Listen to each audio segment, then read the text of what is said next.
փոքր պետությունների համար անվտանգային հարցը երևի համար մեկ հարցն է, բայց նաև փոքր պետությունը չի կարող իզոլացվել եւ ասել ես մենակ եմ ոչ մեկի հետ գործ չունեմ։ Մենք պետք է մեր անվտանգային խնդիրները լուծենք ռազմաքաղաքական դաշինքներով, ռազմաքաղաքական գործընկերության նաև միջոցով,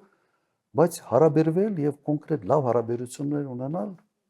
ամբողջ աշխարհի հետ եւ այդպես ենք անում։ Եվ այդ մոդելը ոչ մեկի մոտ խնդիրներ չի առաջացնում։ Նույնիսկ Միացյալ Նահանգները բավական sense մեղ են վերաբերվում մեր հարաբերությունների նկատմամբ Իրանի հետ։ Լրջագույն սանկցիաների պարագայում մենք Իրանի հետ ունեինք փայլուն հարաբերություններ, ես տեսնում եմ այդ կոմպլեմենտար քաղաքականության կիրառումը նաև ապագայում։ Եվ երբեք նաև մեր այս քաղաքականությունը լարվածություն չէր ստեղծում Ռուսաստանի հետ հարաբերությունները, որովհետև մենք ակեղծ էինք։ Մենք փայլուն հարաբերություններ ենք ունեցել Եվրոմիության հետ եւ շատ լավ հարաբերություններ ենք ունեցել Միացյալ Նահանգների հետ։ Եվ իդեպ նաև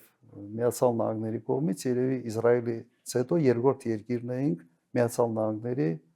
այդ հումանիտար աջակցության ծրագրերի ծավալով։ Սա ինչ որ բան ասում էր, չէ՞։ Մենք նաև ներգրաված ենք եղել հազարամյակների մարտահրավերներ ծրագրի մեջ։ Սա ինչ է նշանակում։ Կա այդ հնարավորությունը, հմտություն է պետք։ Իսկ եթե դու քեզ գժի տեղ ես դնում ինչ որ բաների համար, վերջում ստանում ես այն, ինչ ստացել ենք։ Վերջը գժի տեղ դնելու համար կամ պիտի այնքան թափ ունեն ասել, որ սա ասեն ես գժի հետ գործ չունենք։ Հերո մի քիչ մտածենք, եթե թափը չունենք, դու այն վեր ասում ես, այսինքն իքի բիր բանով sense քեզ գժի տեղը դնում, մեկն էլ գլխի տալով, ինչ։